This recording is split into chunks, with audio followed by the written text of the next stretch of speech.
Bem-vindos às sombras. Aqueles que retornam conhecem os riscos. Aqueles que chegam pela primeira vez, em breve entenderão. O relato desta noite chegou até mim através de palavras trêmulas, escritas por mãos que pareciam temer o próprio testemunho que registravam. Como de costume, preservei a essência perturbadora da narrativa, mantendo intacto o horror que ela carrega, enquanto protejo a identidade de quem ousou compartilhar sua experiência com as forças que habitam além do véu da compreensão humana. Os nomes foram alterados, não por descrença, mas por proteção. Quanto à veracidade do que estão prestes a ouvir, não me cabe julgar. A escuridão assume muitas formas, e algumas verdades são mais fáceis de negar do que enfrentar. Meu nome é Marco Antônio Silva. Trabalho como segurança noturno há 22 anos, e durante esse tempo, patrulhei as ruas mais perigosas de São Paulo. Já vi de tudo: tiroteios, assaltos, mortes, tragédias urbanas que marcam uma cidade para sempre. Mas existe uma rua que guarda segredos mais sombrios do que qualquer crime que presenciei. Uma rua onde o passado se recusa a morrer, onde as almas perdidas ainda caminham pelas calçadas procurando algo que nunca conseguirão encontrar. A Rua Augusta. 3 quilômetros de asfalto que conectam o centro de São Paulo aos bairros nobres. Mas para quem conhece sua verdadeira história, Augusta é muito mais do que uma via pública.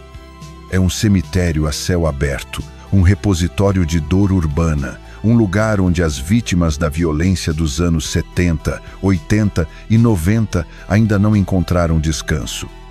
O que vou contar aconteceu durante meu período trabalhando no Baixo Augusta, entre maio e outubro de 2023. 6 meses que mudaram para sempre minha compreensão sobre o que pode habitar nas sombras de uma metrópole. Porque descobri que alguns fantasmas não são do passado distante. Alguns fantasmas são urbanos, modernos, violentos, e alguns deles ainda têm contas a acertar. Para entender o que me aconteceu na Augusta, você precisa conhecer a verdadeira história dessa rua.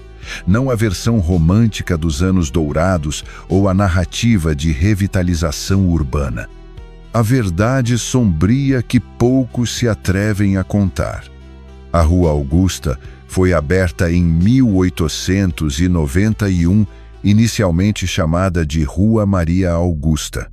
Nas décadas de 50 e 60, era o endereço da elite paulistana, com as lojas mais elegantes da cidade.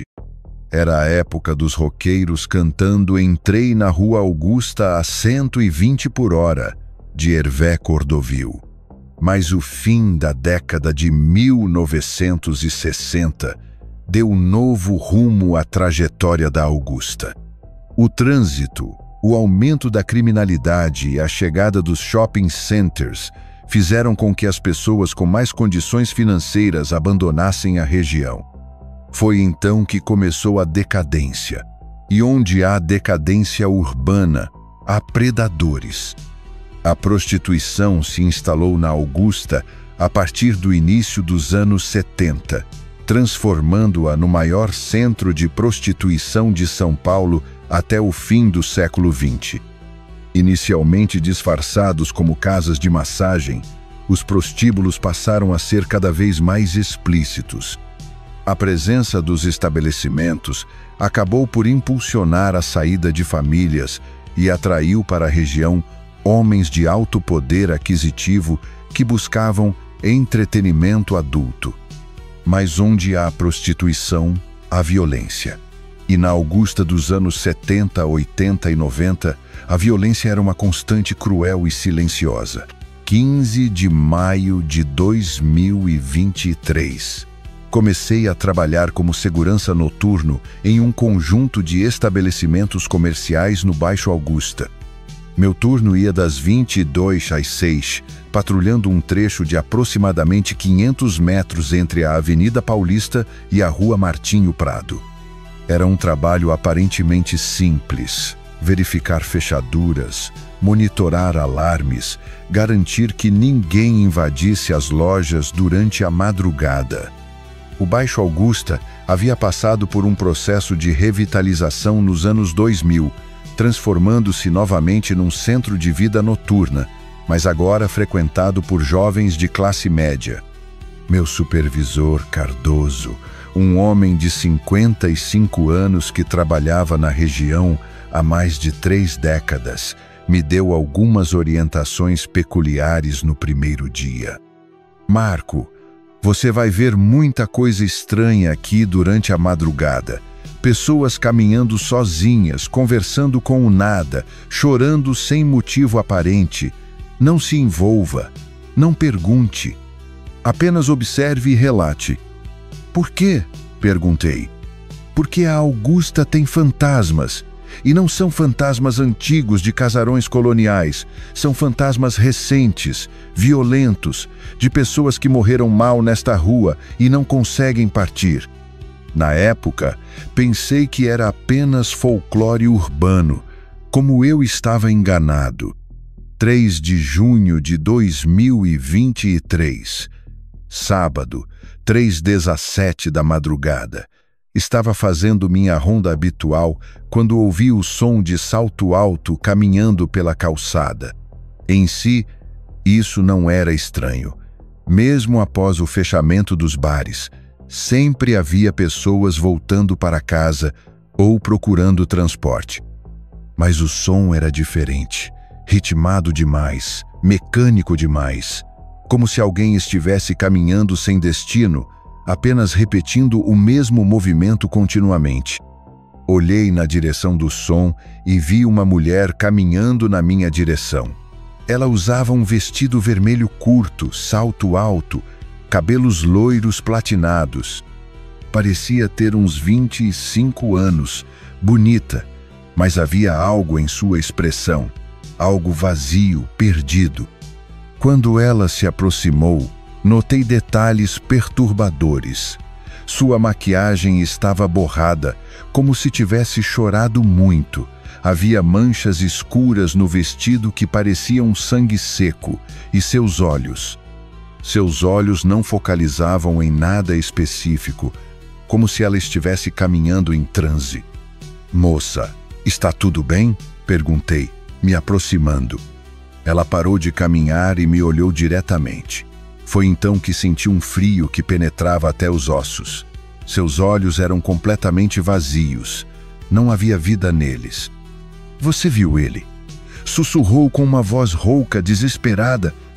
"Você viu o homem que me machucou?" "Que homem? O que aconteceu com você?" "Ele me levou para o quarto. Disse que ia me pagar bem, mas depois... Sua voz começou a falhar e percebi que conseguia ver através dela, literalmente através dela. A parede atrás começou a ficar visível. "Por favor", ela implorou, "me ajude a encontrá-lo. Ele precisa pagar pelo que fez comigo." Pisquei os olhos e ela havia desaparecido. Apenas o eco distante de salto alto se afastando pela rua vazia. No dia seguinte, procurei Cardoso para contar o que havia acontecido. Ele me ouviu em silêncio, apenas balançando a cabeça como se esperasse por aquele relato. "Descrição perfeita da Verônica", disse ele quando terminei. Verônica Santos, 24 anos, morreu em 1987. Era prostituta, trabalhava aqui na Augusta. Foi encontrada morta em um dos quartos de um prostíbulo que funcionava onde hoje é aquele bar moderno ali da esquina. Cardoso me mostrou um recorte de jornal amarelado que guardava na carteira. A manchete dizia: "Jovem prostituta encontrada morta na Rua Augusta." A foto mostrava exatamente a mulher que eu havia visto na madrugada anterior. "Como ela morreu?" perguntei. "Oficialmente, Overdose de cocaína, mas todo mundo que trabalhava aqui sabia a verdade. Ela foi espancada até a morte por um cliente que se recusou a pagar pelos serviços.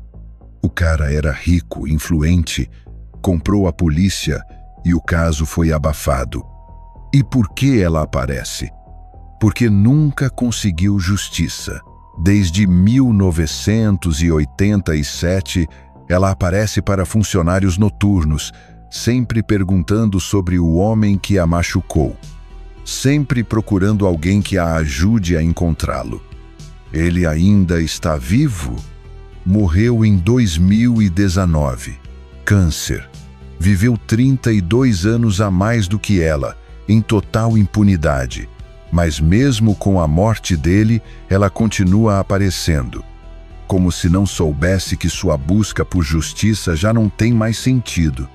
Nas semanas seguintes, comecei a prestar mais atenção aos detalhes estranhos que Cardoso havia mencionado e descobri que Verônica não era a única alma perdida que habitava a Augusta. Havia Márcia, uma travesti de 30 anos assassinada em 1994 por um grupo de homens que a atacaram na saída de uma boate. Ela parecia sempre próxima ao local de sua morte, correndo desesperadamente como se ainda tentasse escapar de seus assassinos. Havia Ricardo, um jovem de 22 anos morto em 1983 durante um assalto que deu errado. Ele havia saído de uma festa numa das boates da Augusta e estava voltando para casa quando foi abordado por 2 homens.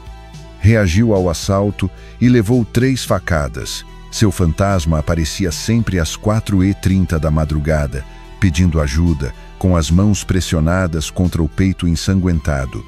E havia Silvia, uma mulher de 35 anos que trabalhava como gerente em um dos prostíbulos nos anos 90. Ela descobriu um esquema de tráfico de adolescentes e ameaçou denunciar.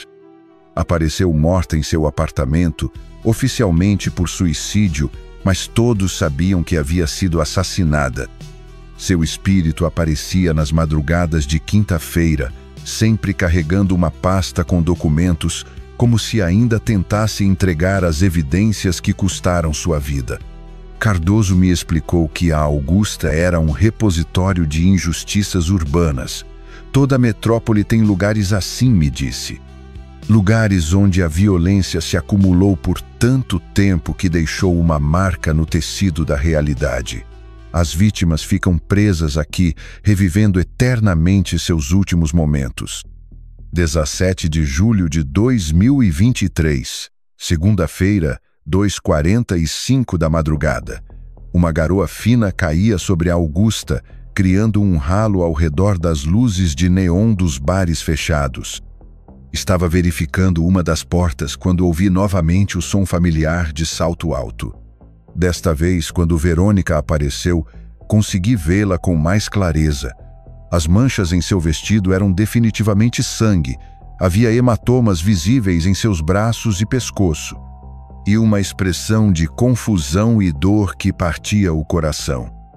"Você voltou", ela disse, parando à minha frente. "Você é diferente dos outros. Os outros fogem ou fingem que não me veem. Eu vejo você, Verônica, e sei o que aconteceu com você."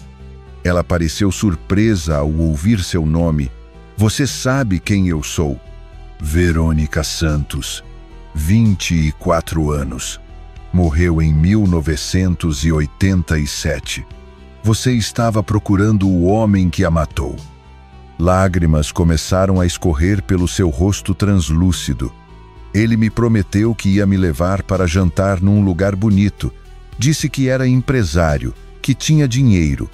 Mas quando chegamos no quarto, ele mudou. Ficou violento. Me bateu porque eu não quis fazer o que ele queria sem pagar. E depois, ele me deu cocaína misturada com alguma coisa.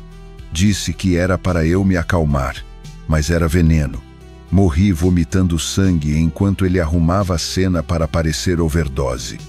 Verônica, eu preciso te contar uma coisa. O homem que você está procurando, ele morreu em 2019. Não há mais nada que você possa fazer contra ele. Ela ficou em silêncio por um longo momento, processando a informação. Ele morreu? Sim, viveu mais 32 anos, mas morreu. Sua busca por vingança já não tem mais sentido. Então eu posso parar de procurar? Você pode descansar. O que aconteceu a seguir foi uma das experiências mais tocantes da minha vida. Verônica começou a se tornar gradualmente mais transparente, mas ao mesmo tempo, sua expressão mudou. A dor e o desespero foram substituídos por algo que poderia ser descrito como alívio. Obrigada, ela sussurrou. Ninguém nunca havia parado para me ouvir. Ninguém nunca acreditou em mim. Todos achavam que eu era apenas mais uma prostituta viciada que morreu por overdose. Sua vida tinha valor, Verônica. Sua morte foi uma injustiça. E mesmo que não tenha havido justiça legal, pelo menos agora você sabe que a verdade foi reconhecida. Posso realmente ir embora agora? Você pode. Não há mais nada te prendendo aqui.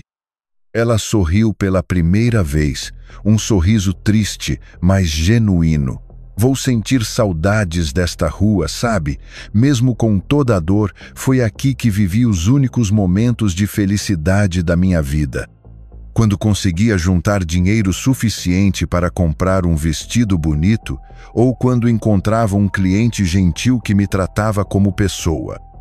Leve essas memórias boas com você, respondi. Obrigada por me dar a paz que eu precisava. Foram suas últimas palavras antes de simplesmente desvanecer, como fumaça se dissipando no vento. Nunca mais vi Verônica, mas também nunca mais esqueci a lição que ela me ensinou.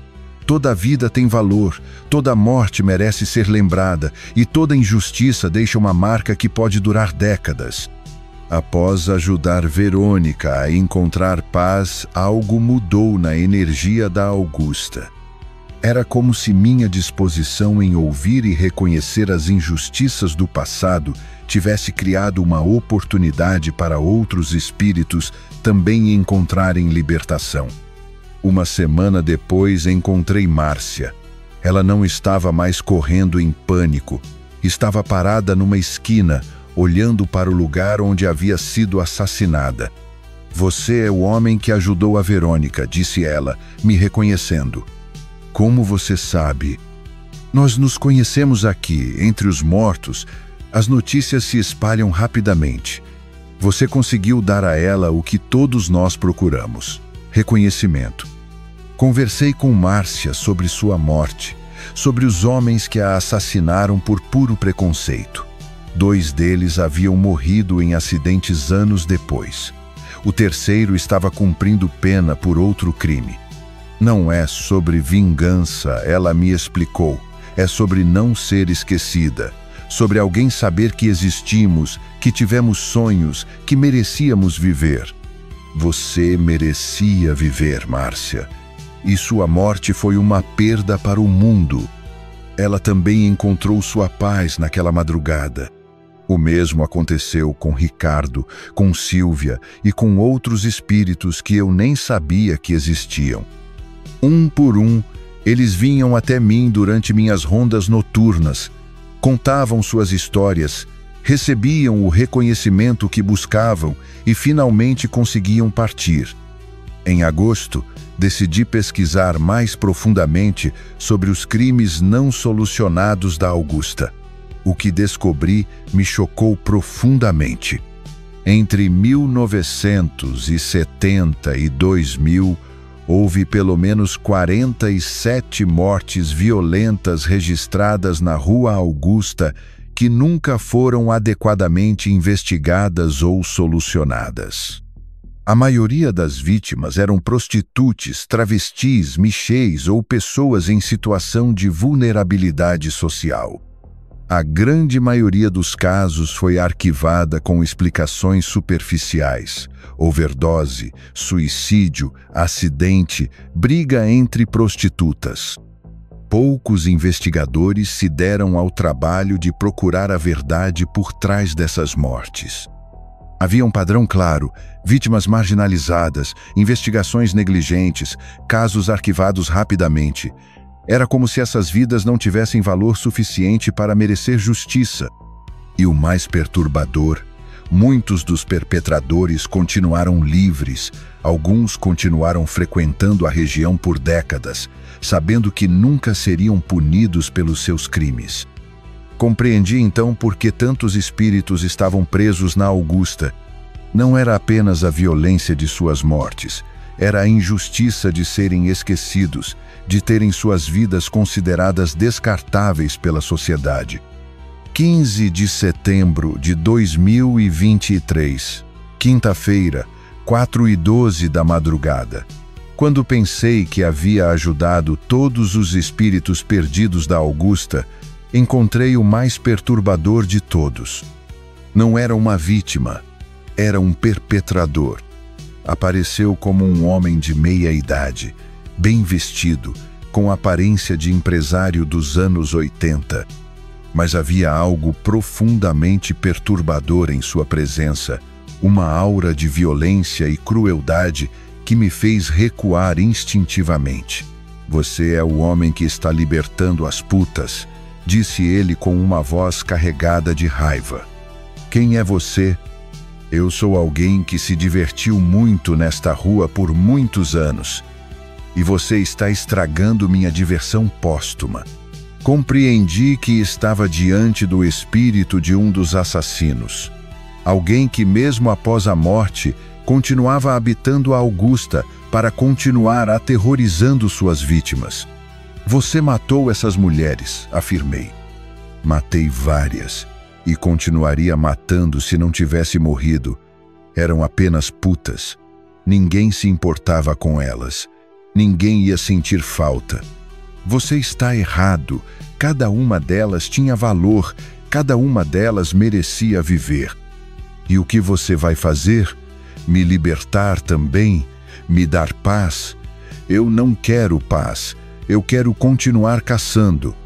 "Seu tempo acabou. Suas vítimas encontraram paz. Você não tem mais poder sobre elas." Ele tentou me atacar, mas descobri que sem suas vítimas para aterrorizar, ele não tinha mais força. Gradualmente começou a se desfazer, gritando e se debatendo como uma criança fazendo birra. "Não pode me mandar embora. Esta é minha rua. Estas são minhas putas." "Não mais", respondi firmemente. "Não há mais lugar para você aqui." Ele desapareceu com um grito de raiva que ecoou pela rua vazia e nunca mais voltou. Nas semanas que se seguiram, a mudança na energia da Augusta foi notável. Outros seguranças noturnos comentaram que a rua parecia mais leve, mais normal. As ocorrências estranhas praticamente cessaram. Cardoso me procurou em outubro para conversar. "Marco, não sei o que você fez, mas a Augusta está diferente. Em 30 anos trabalhando aqui, nunca vi a rua tão tranquila durante a madrugada." "Apenas conversei com algumas pessoas que precisavam ser ouvidas", respondi. "Você sabe que vai além disso. Você deu a essas almas o que elas procuravam há décadas: reconhecimento, dignidade, a certeza de que suas vidas tiveram valor. Todo mundo merece ser lembrado", disse. "Todo mundo merece ter sua história contada." Cardoso sorriu. "Você transformou um cemitério em uma rua normal novamente. As pessoas que frequentam a Augusta agora podem fazer isso sem carregar o peso de tantas injustiças não resolvidas." Era verdade.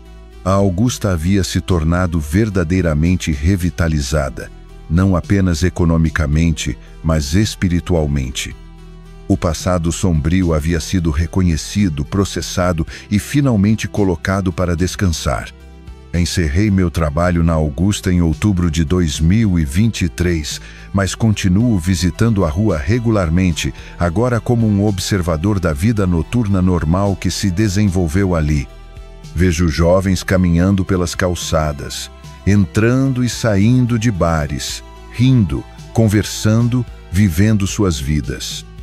Eles não sabem que estão caminhando sobre décadas de injustiças que foram finalmente resolvidas. E está tudo bem, eles não precisam carregar esse peso. A função de um fantasma não é assombrar para sempre, é chamar atenção para injustiças até que elas sejam reconhecidas e processadas. Aprendi que as cidades são organismos vivos que carregam a memória de tudo que aconteceu em seus espaços. Quando há muita violência e injustiça acumulada, essa energia negativa precisa ser reconhecida e processada antes que o local possa verdadeiramente se curar. A Augusta de hoje é uma rua vibrante, diversa, cheia de vida, mas só conseguiu se tornar isso depois que as injustiças do passado foram finalmente reconhecidas. Hoje, quando caminho pela Rua Augusta, vejo uma das ruas mais vibrantes de São Paulo. Vejo diversidade, cultura, vida noturna, jovens construindo memórias positivas. Mas também vejo um exemplo de como uma comunidade pode processar seu passado traumático e seguir em frente de forma saudável. Verônica, Márcia, Ricardo, Silvia e tantos outros não eram apenas vítimas de violência urbana. Eram pessoas com sonhos, medos, esperanças. Eram seres humanos que mereciam dignidade tanto na vida quanto na morte. Suas mortes foram injustiças, mas suas memórias se tornaram uma forma de educação moral para quem está disposto a ouvir. Aprendi que fantasmas urbanos são diferentes dos fantasmas rurais. Eles não são resultado de maldições antigas ou tragédias históricas distantes. São consequências diretas de como nossa sociedade trata os mais vulneráveis. Cada cidade tem suas Augusta, lugares onde a violência se acumulou, onde vidas foram consideradas descartáveis, onde injustiças deixaram marcas profundas no tecido urbano. Mas também aprendi que esses lugares podem se curar, que é possível reconhecer o passado sem ser prisioneiro dele, que é possível honrar as vítimas enquanto se constrói um futuro melhor. Se você algum dia estiver caminhando pela Augusta de madrugada e sentir uma presença estranha, lembre-se, provavelmente é apenas o eco de injustiças antigas que ainda precisam ser reconhecidas. E se você tiver coragem de parar e ouvir, talvez possa ajudar mais uma alma a encontrar a paz que merece. Porque toda vida tem valor, toda morte merece ser lembrada, e toda injustiça deixa uma marca que só pode ser curada pelo reconhecimento e pela compaixão. A Rua Augusta hoje é um lugar de vida e alegria, mas só conseguiu se tornar isso depois que alguém parou para ouvir as vozes daqueles que foram silenciados. E talvez essa seja a lição mais importante. Para construir um futuro melhor, precisamos ter coragem de olhar para o passado e reconhecer tanto suas belezas quanto suas cicatrizes. Se você frequenta a Rua Augusta ou qualquer lugar com história urbana complexa, lembre-se, você está caminhando sobre camadas de experiências humanas. Algumas dessas experiências foram alegres, outras foram traumáticas, mas todas fazem parte da rica tapeçaria que é a vida em uma metrópole. Trate esses espaços com respeito, reconheça sua história, e se algum dia encontrar alguém que parece perdido, confuso ou em dor, talvez seja apenas uma alma que precisa de alguém disposto a ouvir sua história. Porque no final, todos nós queremos a mesma coisa: ser lembrados, ser reconhecidos, ter nossas vidas valorizadas. Mesmo depois da morte,